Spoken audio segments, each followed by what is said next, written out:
So what causes hauntings and curses? Whether it's a haunted house, a haunted graveyard, a haunted asylum, battlefield, a forest, or a cursed object such as an artifact, a tool, a weapon, a car, clothing, a doll.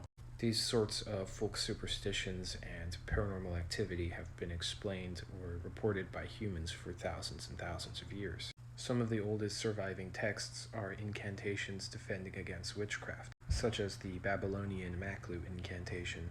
Hauntings, curses, sorcery, and witchcraft have fairly common themes throughout the world. Activity and power increases at night, and the way that you fight these forces are generally the same. The negative consequences are similar, including sickness, misfortune, and even death, or corruption or possession.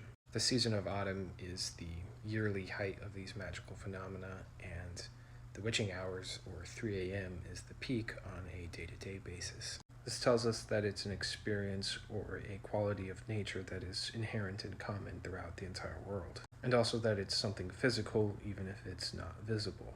The biggest hint for the culprits of hauntings, curses, and witchcraft is the methods of defense. The genre of fantasy ultimately comes from folklore, superstition, mythology, and the paranormal. We can diagnose the culprit of hauntings, curses, and witchcraft through the tropes of fantasy. All of those common themes we talked about describe mold. Mold is destroyed by sunlight, so this gives us the trope of holy light or white magic. A place becomes haunted when something vile or wicked happens. The memory of those events is trapped in the house, the floorboards, the ceiling, or the soil of that location. Mold grows with the influence of that violence, making it more deadly and toxic. There are simple mold experiments you can run to verify this for yourself. The Grim Reaper, an agricultural superstition who represented death itself, was a personification of mold destroying the crops. There is the evil sorcerer trope who traded his soul or became possessed by some evil force. The evil force is usually some vague, miasmic entity of evil. What often happens is the landscape around it becomes sick, possessed, or haunted, whether it's a forest or it becomes a wasteland. This also happens when they come to power. The whole land reflects this blight. Mold being a decomposer, it is personified as death, as evil, as part of the underworld. In ancient societies, this is why taboos and sins and witchcraft was not generally tolerated. They believed if you did evil acts or you messed with dark forces intentionally, you could bring that blight to the land.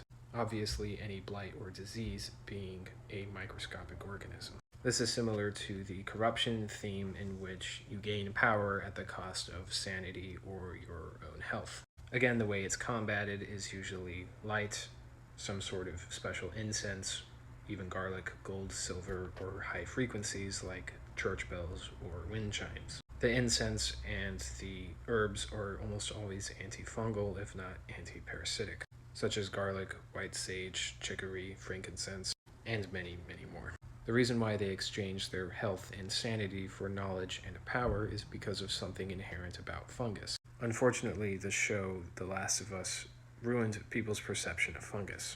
I've never seen it and I never will, but the idea of cordyceps being unique is not true. Every fungus does this. It hacks into its environment, whether it's organic or inorganic material, whether it's living or dead. The first step of any hacker is to avoid detection. This is a sort of psychological camouflage. For example, everybody is worried about a fictional fungus and not the mold that grows in their own houses.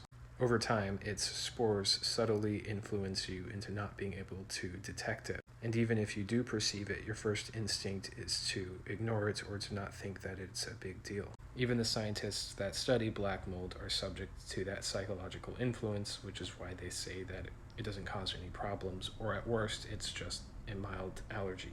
That's just an example to show you that fungus is always hacking into its environment, it's taking advantage and manipulating an ecosystem to suit itself. Fungus being intelligent and able to communicate through some wireless or telepathic method, meaning when there is a fungal infection, their knowledge can integrate with yours, which is where the extrasensory abilities come from. Even though corruption and sickness is spreading, your mind is also downloading that information, giving you that increase of knowledge and power, which in turn allows you to influence other things through sorcery and witchcraft. meaning it gives you real telepathic communication with other forces and entities in the microcosm. Another trope is haunted nature or haunted luck. This is the plot of Final Destination, where it seems like everything around you is out to get you. In a more fantasy setting, this is all the animals are for some reason possessed and trying to kill you, because the possessing evil or the corrupting mold is controlling all of them, which further shows us an example of the integrated communication pathways that fungus seem to have. The last trope I'll talk about for this video is haunted technology. Mold is able to feed off of Wi-Fi, so if you're having constant Wi-Fi problems, it's likely because of mold. Mold can also get into hardware, and it can actually grow on the hardware, and this can cause other problems as well. It's these many strange effects of technology which seems to take a mind of its own. It's because it's being possessed or corrupted by things like mold. It's not that all of these phenomena are simply biological processes people have misunderstood. It's more like the microcosm and these microcosmic entities are capable of far more phenomena than biology is equipped to explain or handle. Hence why things like folklore, superstition, mythology, and fantasy exist. So even through the identification of different tropes and phenomena and practices, you may be able to understand certain things about the microcosm. These were just a few tropes, so if you're interested, we can talk about more. But for now, that's the end of the video, so thanks for watching.